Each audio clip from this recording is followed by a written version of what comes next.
Welcome to Lift Talk. This is episode 57. Today we had Claudia, John, and myself talking about training partners. What makes a good training partner? Should you rely on your training partner for motivation or discipline? Covered a whole lot of cool stuff there. Plus, Claudia gave us a very, very spicy hot take.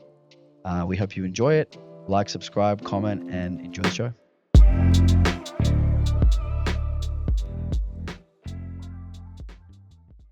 All right. So, Claudia, we have you in the show today, replacing Kelvin, what's he doing?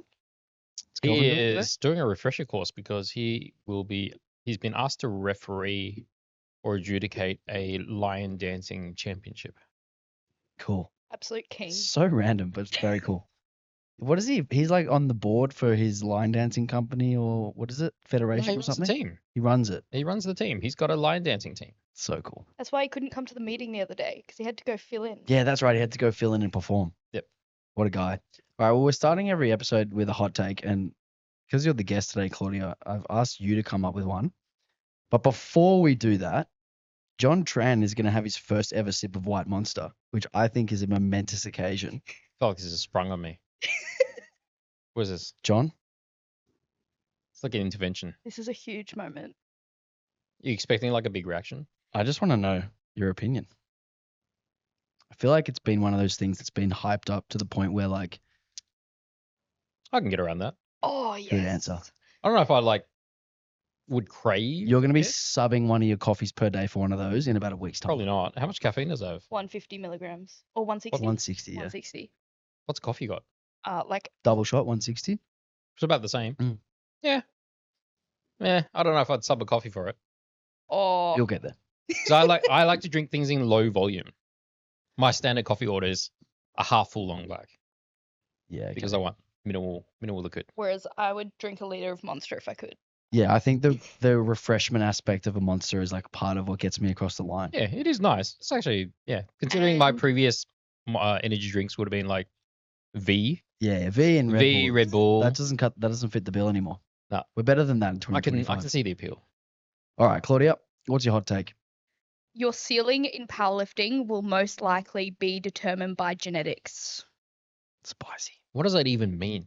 What are the So to Like how, like I guess ceiling is like how far you can go. you're as far limited as, like, by your genetic potential. Is that what you're trying to say? total is that the number one factor for how high your total can be is your genetics.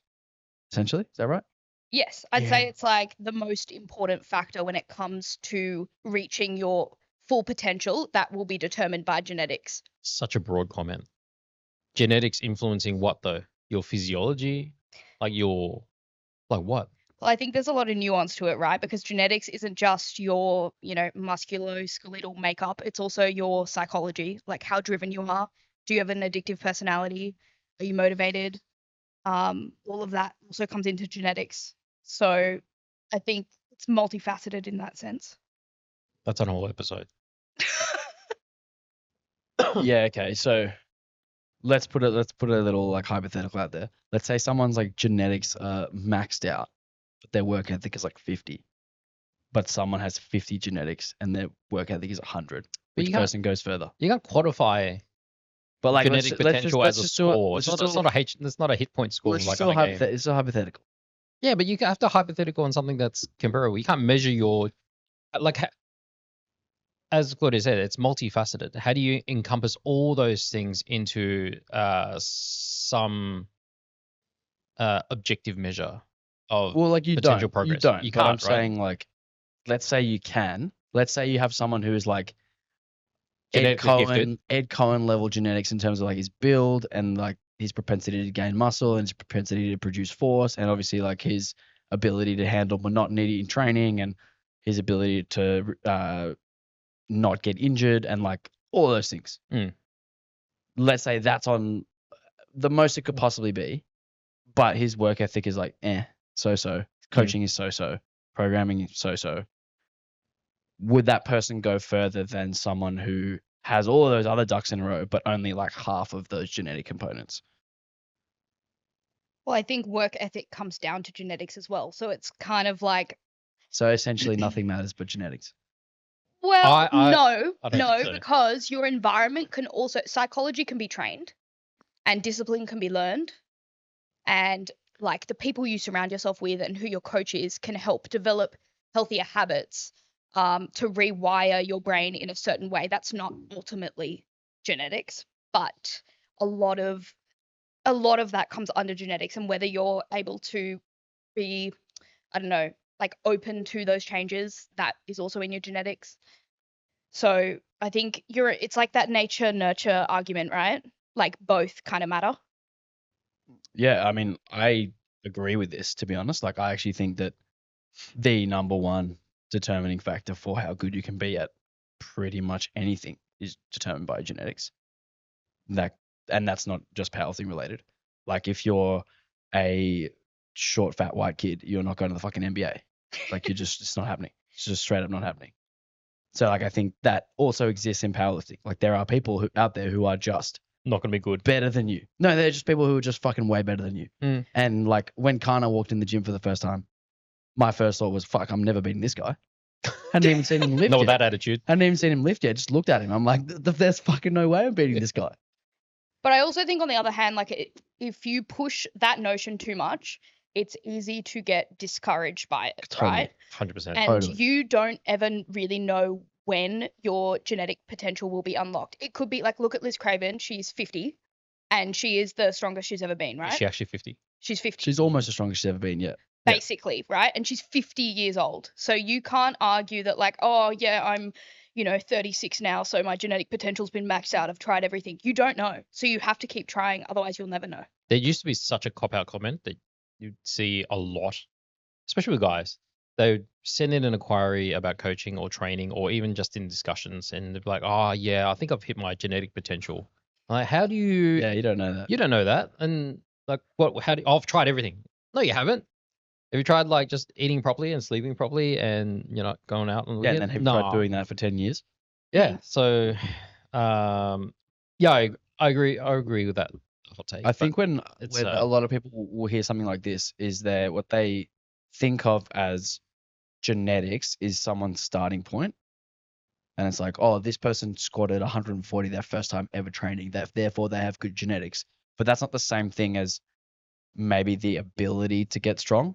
Like, I think you it's don't know what your response will be to training until you actually train. So Yeah. like, there will be a lot of people out there who would have a really, really low starting point, but a really, really high ceiling. And you don't Yeah. know where that ceiling is until you actually give it a crack.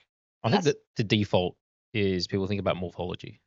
Like this guy is certain like torso length, Yeah. short- Limb lengths and stuff. limb yeah. lengths and stuff like that. That will be the default assumption with genetics. In which case, I think that's a very narrow scope to assess whether or not you've reached your genetic potential. You've just gone, oh, I'm built this way, so I'm never going to be good at, i.e., bench or squats or whatever. That's a very common thing. Yeah, there's so much more to genetics than just like your build, your body composition, whatever. There's your propensity to change is part of your genetic makeup. Like you're not just who you are when you start. This You're is just who you such are a mature when you could discussion. become. You're who you are like across all stages, and your ceiling is like a complete unknown. Like you don't know what it is. You don't know where you could get unless you try. But essentially, it does come down to your genetic makeup does determine your ceiling. You just don't know where that is. But that's also where programming comes in, right? Because if every single person has slightly different genetic makeups, like down at the cellular level, like dudes will have more fast twitch fibers, chicks have more slow twitch fibers, so therefore they will always be able to tolerate more volume than dudes. And so sometimes it's also about finding programming style that works for you. And there's a million different styles of programming out there. So it's probably going to take time to find what's, Alex hates this word, optimal for you. We don't know what optimal is. That's gonna be my hot take next week. Oh, good The word lord. optimal is fucking bullshit. Is better for you. Thank you. There we go. Oh. Okay, Yeah. way more scientific than I thought think it that would be. I think we've been way too echo chambery with all of this, so I think we need someone to have a more spicy hot take that one of us disagrees with next week. Come in with something really, really hot. True. I'll think. I think it was All right, we're going to go to the bulk of the show today. So we're talking about training partners. And, like obviously we here at City Strength, and we have a really good community of people who help and encourage each other. But what does it actually mean to be a good training partner, John? Someone who is obviously supportive. I think that's the most obvious one. In not just supportive when the times are tough, but also supportive when you need a bit of a kick up the bum, which is often myself that needs that to get going. But also I think honesty is a big thing, and that's also predicated by trust. Like, you can't just go up to someone that you only know, like just met, and you haven't developed that rapport yet, and just throw like, hey, you're not squatting to depth. I'm sorry to tell you.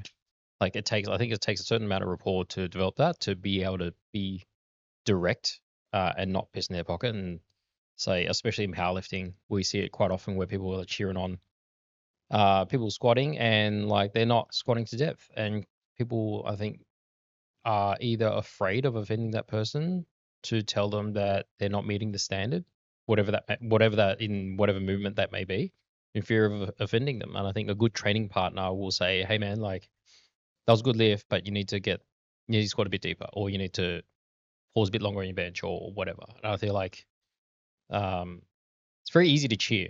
It's very easy to say, man, that was good work. That wasn't hard. You could 2 more reps. Like, they're just words. But like, holding that person to account, I feel takes a little bit more grit, courage. But there's also good intent behind that, right? And I feel like a good training partner will hold you up to that standard. Yeah, you said something really interesting in that answer, that it takes time to actually get to the point where you can be honest with someone. And I think that is so important. Like, that's such an important part of this discussion, is that you have to like create this relationship where you can have an honest back and forth, and that person trusts you, that person is happy to hear what you have to say before you then criticize. Yeah, I think it depends on the individual. Well, like, for instance, you're not going to just go up to someone you've never met. But they wouldn't be my training partner. Who trains in the gym. But they wouldn't be my training partner. True. Yeah. What about you, Claude? What do you think makes a good training partner? I think similar to what John said, it's like a balance between encouragement and like not criticism, but Constructive feedback. Yeah, because if it's not constructive, you're just being an asshole. Yeah, exactly, right? That sucked. And knowing when to use both.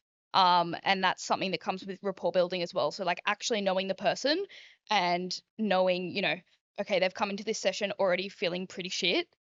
And then you're just going to bump them down. They're a week out from comp, and then you're telling them that, all of their lifts are crap. Yeah. That's probably not the timing to start to give constructive feedback. There's probably the time to like give more encouragement and maybe like a tiny word here and there about the things that you're concerned about, but it shouldn't be the bulk of what you're telling them about a week out, because that's just going to make them crash out and spiral. Is that looking at it, because all three of us coach here, is that looking at it too much from a coaching lens and not from a training partner lens? Like, you're just training someone and not coaching them. Like, take the coaching lens away.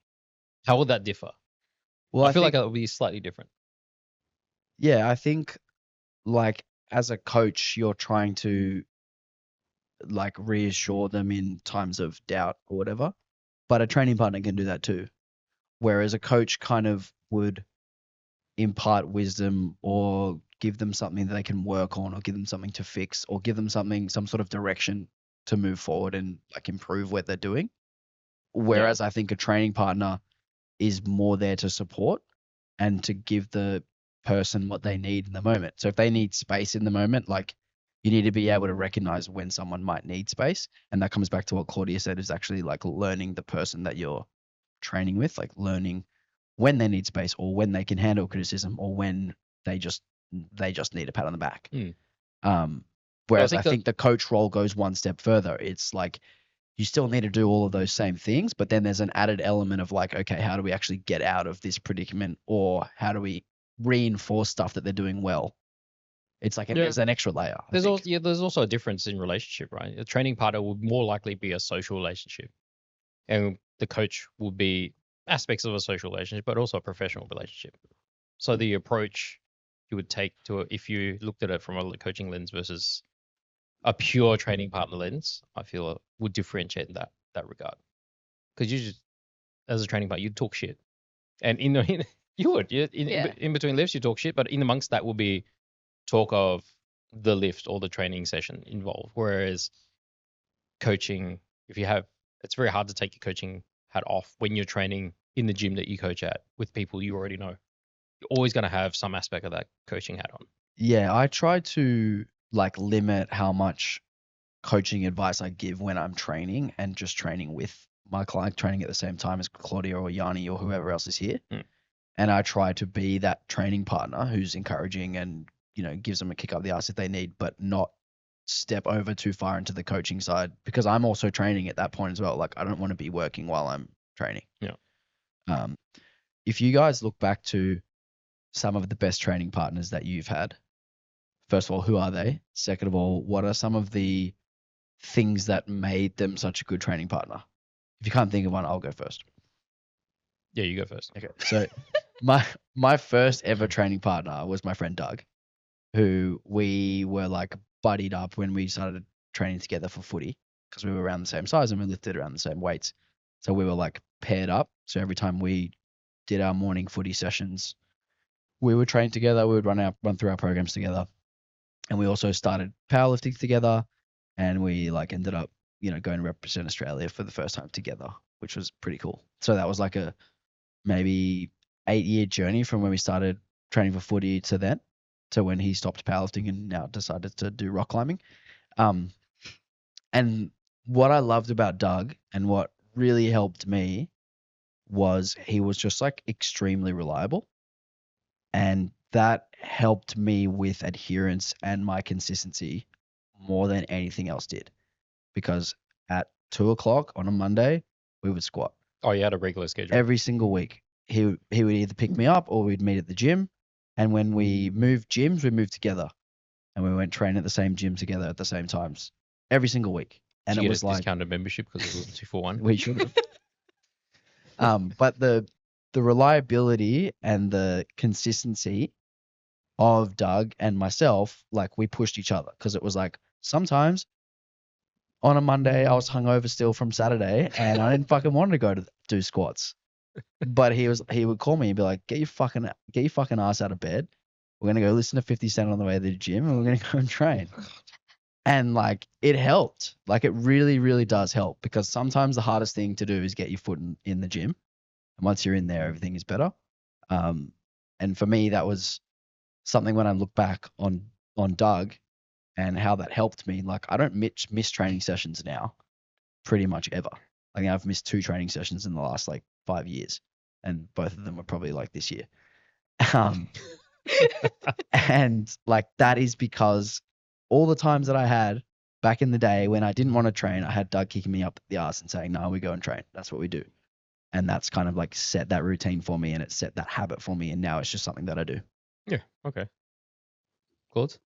I think I have a like completely different experience because, well, when I started going to the gym, it was very much either by myself or 2 different fitness firsts, where like I would be kind of training with some girls, and a lot of these girls weren't focusing on trying to lift heavy stuff. And I've never had an issue with like commitment or adherence, because I'm a bit obsessive like that and I really like to tick boxes. So that's never something I have struggled with, but I do really like being around other people who push themselves. So I spent a lot of like my first year's training, because I was studying to be a physio as well. I had to be up at the crack of dawn training by myself. So what's been a really nice change from that is training here since I finished, and having all of the people around that have similar goals to me. And it doesn't have to be like, oh, I want to get on the world stage goal. It's like we all have this communal goal of we all want to work hard to be stronger. And doing that, we're all doing the same thing, whether you want to be on the world stage or whether you want to just PR at a local comp. It's all the same True. level of pushing yourself and the same type of training. So being surrounded by people who all have the same goal and care about it the same way that you do, I think makes such a difference. But Yeah, yeah, you're gonna say Be something? nice. Who No. are your favorite training partners, Claude? Well, Except for me. I don't think I have any favorites because they've just been like, I think what you like, and you kind of just said this, I think what you actually get out of other people is just like having people and having people's energy around you and watching people do similar stuff rather than like, because you train with your headphones in a lot and kind of on your own, but you're like a part of it. yeah, And I feel like you get more from like the osmosis of people around you as opposed to like actually chatting between sets or actually like getting encouragement or whatever. You know what I mean? Yeah, Alex is right. You train a lot during when everyone else is training with your headphones on.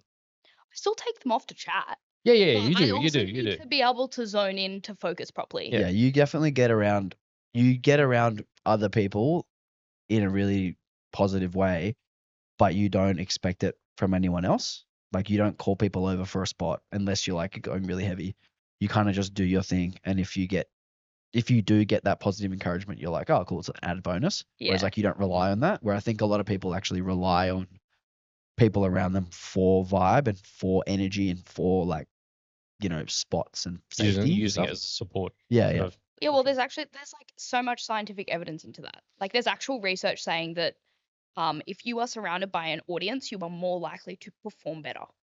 I mean, it makes total sense. I actually feel this even to the point where like if I video my set, it's like, okay, this is going out to my Instagram audience / going For to the gram. coach / I'm gonna have to watch it. It's like even if it's just an audience of one, even if it's just me watching it, I feel like I actually perform heaps better if I film. Do you? Yeah. Okay. I really do. Because it's like, oh, okay, well, I'm gonna watch this back. It better not be shit. I'm gonna put a bit of extra effort into For sure this. on yourself. Yeah. Or like Enough. even randomly, I'll film an accessory to make sure like my range of motion is decent and I'm hitting the prescribed RPE because it holds me accountable. And in a then you way. get an extra 5 reps because you filmed it. Yeah, I exactly. get that all the time Yeah. with accessories. It's like a reality check. Yeah. Anyway, this is not the topic. Uh, John, yeah. who are your favorite I do training partners? none of those things. Who are your favorite training partners over the years? I don't train with other people. Yeah, you're a bit of a solo. I am very, very, very solo. Do you think you could I benefit, don't have regular training do you partners. think you could benefit from that though? Do you feel like that would actually help you? I don't know, because I don't dislike training by myself. It's just something I've always done. I've had work doing with people, but I don't. I hand on heart say I've never had. No, not never. I'll take that back. When I had a work colleague when I was personal trainer, we'd train because we'd have gaps in clients. But that was about it, and that was probably like one or two instances apart from my brother when we first started going to the gym together. But outside of that, since powerlifting, I've just been solo training pretty much the whole way through for one reason or another. I don't know. That's just how I've been, like a lone wolf. So what I'm hearing is John needs to join us for a session every Yeah, week. John needs to come and Doesn't join work. us. all It for a would session. it would help with his adherence because he'll be here, so we can just come up and be like, hey, you committed to this. Come down and do a training session. I think Problem with John though is like sometimes his work requires him to just fucking put out fires at a random time where he Yeah. may have planned to train and then he can't train. that happens quite a lot. I'm not averse to like training with people. Like, let's get that clear. Like, I don't go no, everyone piss off, or deliberately train with there's no one there. I just have to train at specific times to help with my adherence or my schedule. What are those times, John? See if I can get in. Currently, See if any of the listeners out there, anyone want to come and train with John at these times?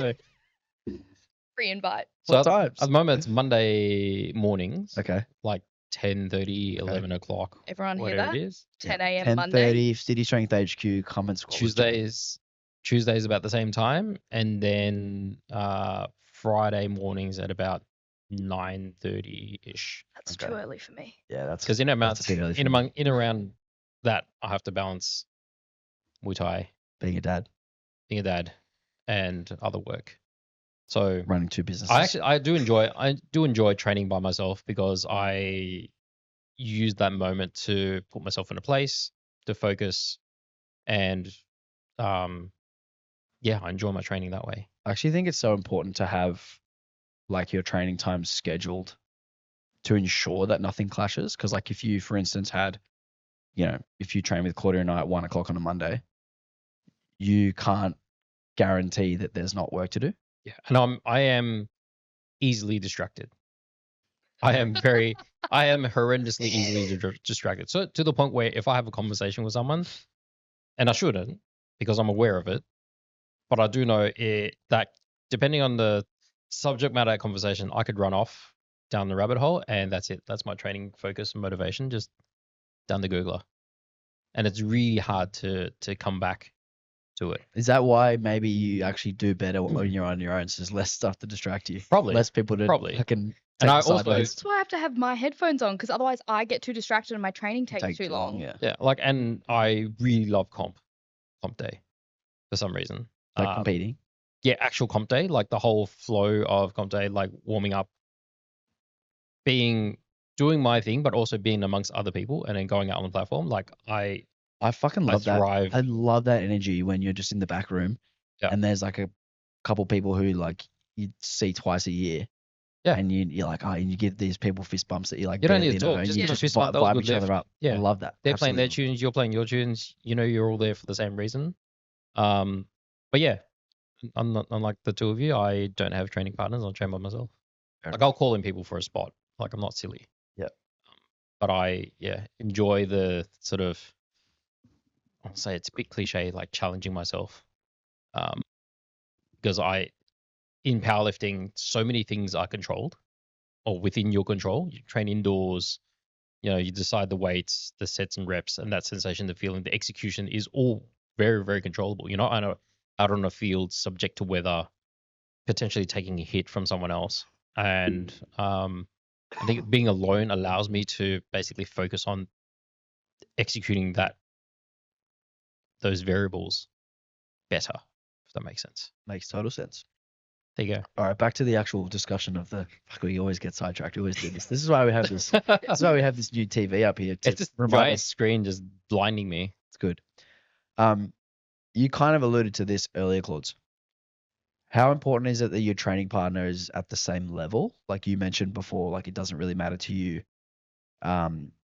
whether someone's training for the same purpose or whatever, as long as we're all kind of going in the same direction. How do you feel about that on like a more global level? Like if you were recommending a client of yours, get a training partner, what kind of things are you looking for in terms of that? I mean, yes, what I was saying before is like you all are kind of working towards a communal goal of, getting stronger, right? Whether that's at a high level or a complete beginner level. But I do think there are contexts where having someone with slightly more similar and specific goals to you can be more beneficial. Like I know for me personally, when I was prepping for Worlds and deep into being lean for too long, it was actually really hard to be around some people who didn't have to cut for a weight class, and the way that they would enjoy their training and be able to enjoy food and not have to make the sacrifices that I was having to make. And then being around other people who were having to make the same sacrifices. Like even once I got over to Costa Rica, being around lifters who were also having to do all the hard shit that I was doing made me feel so much less alone. And whether that was training or just like, having a weird gut cut meal together, having that in very hyper specific and more extreme situations, I do think that's where that can come into play. But most of the time, if you're just in general training or prepping for a local competition, I think, you are all trying to achieve the same goal and you need to have the same kind of behaviors as everyone else, as in, turning up to training, being consistent with training, executing to a standard. Just the real basic. Yeah.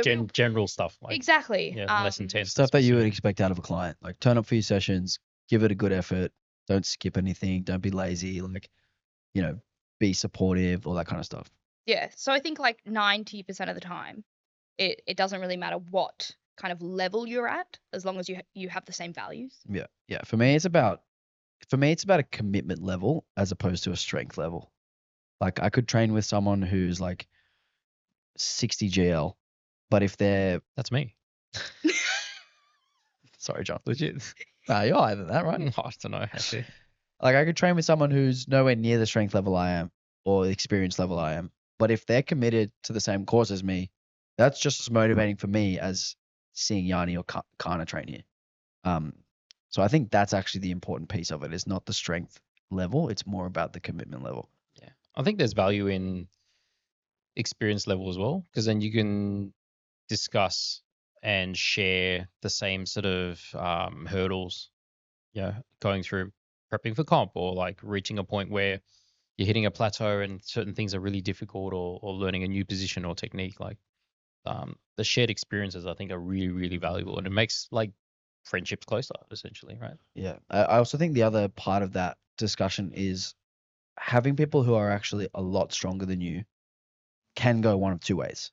So if you are someone who's like really motivated and wants to get to that level, it can be the best thing in the world to see someone who's at that level and what they do and get around them and, potentially become their training It's partner. the iron sharpens iron Yeah. cliche, right? Yeah. Or it could do the other thing. It could like demotivate you and go, fuck, like that person is so far along. What's the point of me even doing this? Yeah. So I think it's important to recognize like where on that scale you sit. So I'll never train with Kana ever. Got an extra Sorry, bro. 3 reds per side on the Yeah. file. Like I need 5 warm-ups between your next one. All right. What about the social side of training partners? Like what can a training partner do to kind of add to that social element of the gym, the community feel? Well, that's entirely it, right? The social aspect of it is the community. And I think this, is not unique to powerlifting. It's any other sport or any other gym, where it be CrossFit or Muay Thai or pickleball or tennis or whatever. The social aspect keeps you going. There has to be some enjoyable aspect apart from the training that keeps you coming back, like making acquaintances and developing relationships with other people. So you can have those, like I said earlier, like the shared experiences and discussions outside of your serious set of training.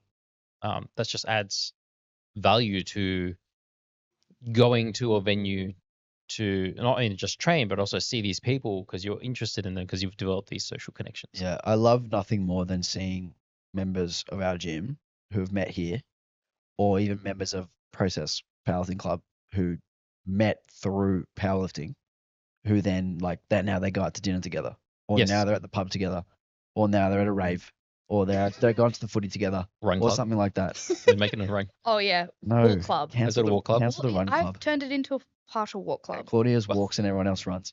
Now, but Yanni's now banned from running. Yanni will join in on the walk. But yeah, like I love nothing more than people who have this shared interest of powerlifting, who then become friends over this, and now they do other shit outside of the gym. Like, Yeah, that's cool. absolutely love it. It's the coolest thing. Yeah. What do you think, Claude? Well, I think it's in our human nature to want connection and community. Like that is how our brains work. Like that is how you create happiness, right? Is shared connection, emotions. And if you have some shared hyper-specific interests like powerlifting, and you get a room full of people who all love the same thing that you do, it's hard not to enjoy being in that space and connecting with people of, that have the same kind of mindset as you, I guess. So this is something that we spoke about earlier. Yes. How do we toe the line between being supportive, but also critical of someone who's like our friend? I feel like being critical is being supportive, because especially if someone is training in the context of competing in powerlifting. If they're not, then if they're squatting high, Different set of rules. different context altogether. Like it doesn't matter so much as long as they're enjoying their training, unless they specifically ask you, like, kind of make sure I squat to depth. But if they're competing, and they're prepping for a comp, I think providing constructive criticism, i.e., are they meeting the standard in your eyes or whatever, is being supportive, because ultimately you want to see them do well, they want to do well, and if they're not getting that feedback from other people who are just saying, "Oh yeah, that was a great lift," when clearly it's not, then those people are not actually being supportive, because their friend or this training partner is going to have to go do a comp, and if someone's just telling them what they want to hear the whole time, they go do a comp, and it's 3 reds because of depth, then they're not looking out in the best interests of this individual. So I feel like, So how much do you think is that the responsibility of the training partner versus the responsibility of the coach? I think it depends on the relationship. If you have a training partner that, obviously both of you take powerlifting or competitive powerlifting to a certain degree of seriousness, and like I said, the context is this person's trained, but both of them are going to train for comp, then I feel like it's entirely appropriate that someone goes to you, "Hey, you're not lifting to standard," or "You need to do X, Y, Z to get closer to standard." Yeah, I mean, I completely agree. I think where it becomes difficult is when that person isn't ready to hear it. Like, how do you weigh that up? I think that's where the coach needs to come in. If it's like, if they're not ready to hear something about a certain standard, usually a person will be more receptive to their coach saying something specific than just a mate. And yes, it's the responsibility of a training partner, but it's not solely their responsibility, right? Like it's the responsibility of a team effort. And if the coach is the head of the team, then you've also got training partners that are kind of, part of your network. Yeah. But also, if the coach hasn't picked up on it, then what's the coach doing? Yeah, exactly. Because that's Get a new coach. The coach is a professional relationship. This person has paid the coach to get them to standard, to get them to comp, and so you would hope that by this time, if you're seeing it as a training partner, their coach is already onto it, Yeah. right? Yeah. You would hope so, because there's money exchange, there's a professional relationship there. Yeah. See, I think like a training partner should be careful about like stepping on the toes of the coach in certain aspects. Of course. And I think in a lot of contexts, actually waiting for someone to ask you is better than telling them. I think it's the coach's job to tell them in all respects, but it's the training partner to almost be there for what you need or what you ask. Or if it's like blatant. Yeah, like or if it's like blatantly obvious. super to a obvious. Yeah, but point that where you're person's like- still not ready to hear any news. Yeah, but that's where the coach can come in, right? Yeah. Because that's where they have that platform where you kind of Let's need- throw it in there. The coach doesn't do anything. Then you should tell your training partner to get a fucking new coach. Yeah. That's also pretty. I feel like if someone's not ready to hear that they're squatting high, how are they going to take to the news that you're shitting on their coach? They're I not going guess- to take that well either. Well, this comes back to my hot take is, your Limited ceiling by is your genetic determined. potential, Yeah, that your ears haven't developed enough to cop the You don't have characteristics. thick enough skin. yeah. Genetically thin skin. Yeah, I think like a good training partner, I would feel like you get to a point where you could share that information. It's not a personal attack, right? And if I think a lot of people can get very defensive over. But that's over on the person. that I feel like that's more reflective of the individual receiving the news than the person giving out. It is, but it's also on the person giving it out to know what kind of advice to give or what kind of things to say. Of course. Like I think a lot of But it you'd is. you'd only give the advice if you felt like it was appropriate anyway. It would be taken well. Yeah, it'd be taken well Yeah, because yeah. that's you have that relationship. I think if you're not sure, if you are unsure whether to steer more towards encouraging or more towards critical, ask the person. Yeah.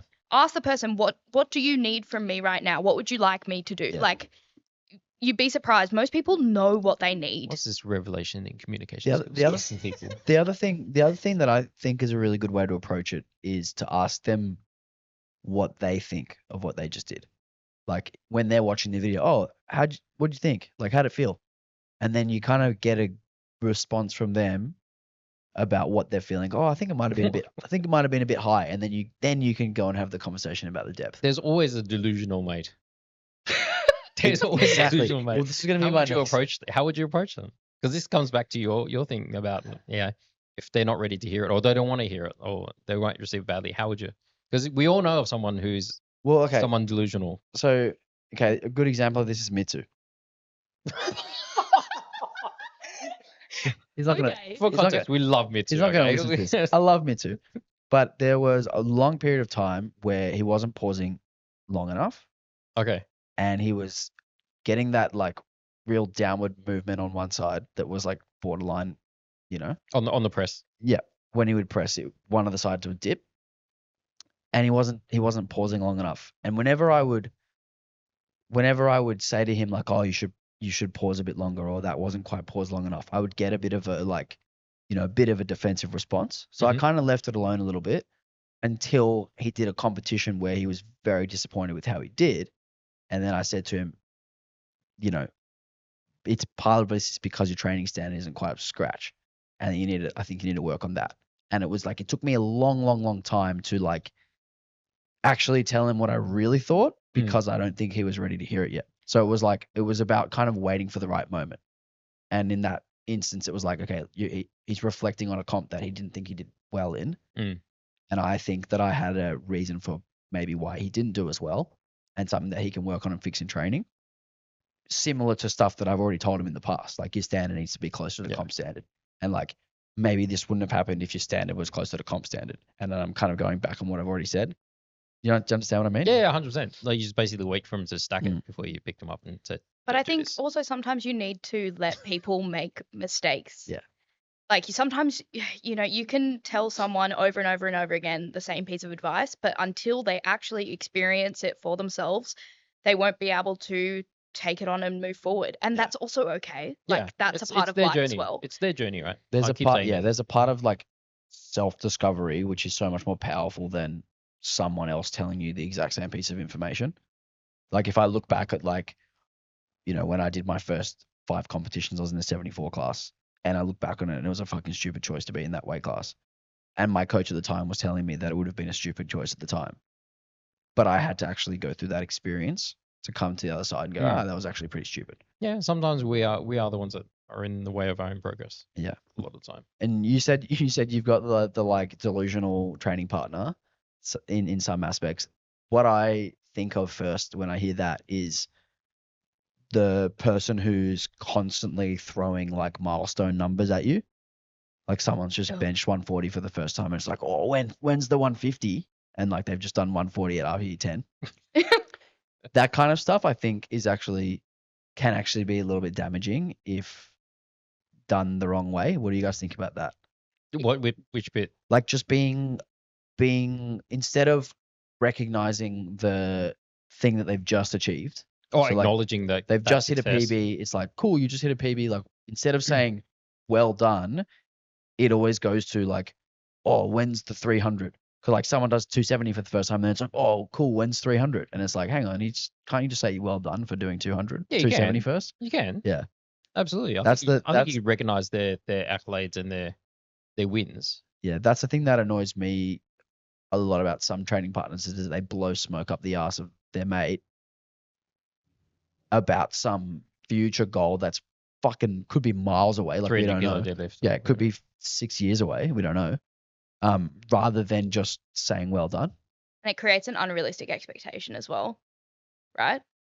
Which then a coach has to deal with. You can do, yeah. I feel like you see this in commercial gyms a lot more.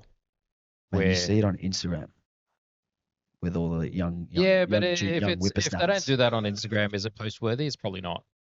That's the reason why we probably see. No, I mean the comments, man. I mean the like someone just hit a PB. Like let's say I've just like squatted 150 to 250 for the first time, and then you'll always see that someone will comment, "Oh, when's 260 or when's 270?" Or like 270 loading. When's the 5th red coming? And like shit like that. And like that is just not helpful. It's not it. It's not helpful. No. Say well done. Pat him on the back. Shake his hand. Give him a job. Hug. Give him a hug. Good job, Alex. Yeah, that's better. Well done, man. What happened to well done, man? I'll get you a lollipop. Bring back well done, man. Make well done, man great again. Oh no. No. You need to make some hats. I'm gonna get you a t-shirt. Can they be red? Would you prefer someone to be overly critical or overly encouraging? If you had to pick. For like me personally, I pick overly critical. because of my personality. If someone's overly encouraging, I feel like they're just lying.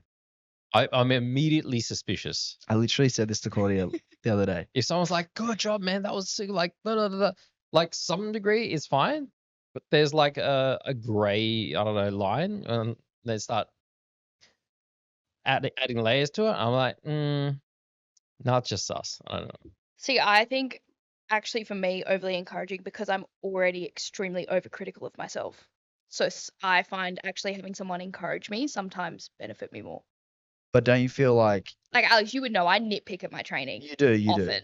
And I'm better at it now than I was. You do, but oftentimes I will say something encouraging to you, and then you'll be like, "What about this?" But that's what I mean. Yeah. Like that's already going on in my head. So if other people are just going to compound on that, I'm just going to. So it's just like more for you, like confirmation that you did, that you are overly critical and that what you did was okay. Is that what you mean? Yeah. Okay. I think it helps balance out the fact that like I'm a bit of a perfectionist, which is helpful sometimes. But if you're aware of your tendencies and you are constantly just overanalyzing every single part of your lift, you're not going to get good at powerlifting.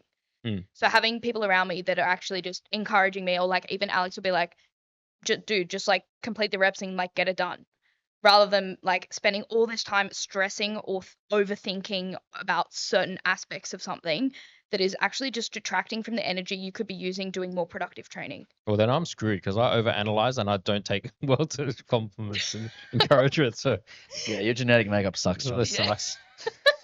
You're genetically limited by Oh, your man. ceiling is genetically limited. I think I would also prefer overly critical. And I don't know why that is. Why do you reckon that is, Claude? I feel like You like the analytical, technical stuff anyway. similar to you.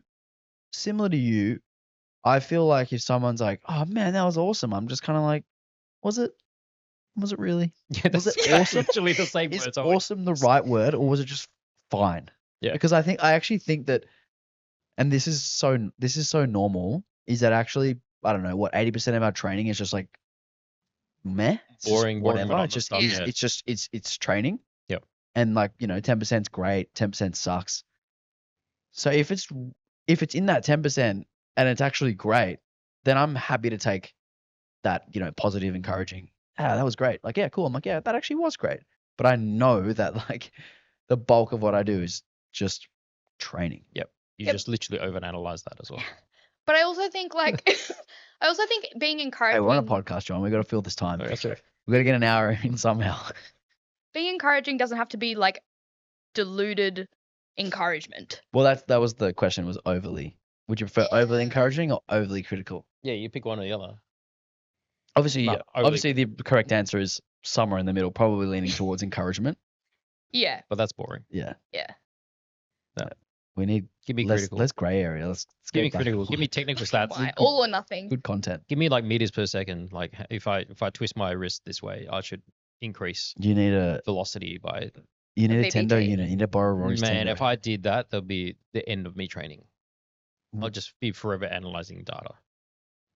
I don't think it actually. Well, I mean, that's why I and don't. I'll be like the guy trying to optimize the position of the tender unit to get the most accurate response. Make sure that it's possible. completely straight. Yeah, 100%.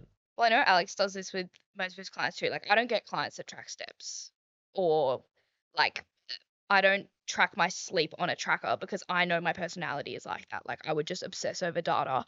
I think some data is helpful to an extent, but it can also get to a point where you're like, you're just wasting so much time trying to be a perfectionist that you could be spending time doing so much more productive shit. What do you mean? Yeah, I think 3 grams extra. the data. Get We it can all probably do a hot take about data next week. Yeah. That's a full podcast.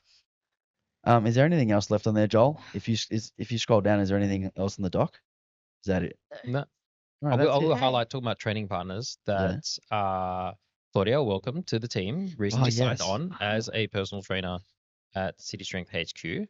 So anyone interested, please email what's the email address? info@citystrengthhq.com.au. And in addition to that, we are running a class, an actual class that Sir Kelvin is not here to talk about. But there are some open spots for that. Hit us up in the emails and So socials. Beginner 12 week or 16 week? 12 week? I believe it's 12 weeks, of which then you do a max out. Yeah, so if you're new to powerlifting and you want hands-on coaching for 3 sessions per week with Kelvin, following a program with other people who are new, working towards a goal, very cool idea. Hopefully meet some new training partners. Yeah, and we'll get 5 training partners together. There you go.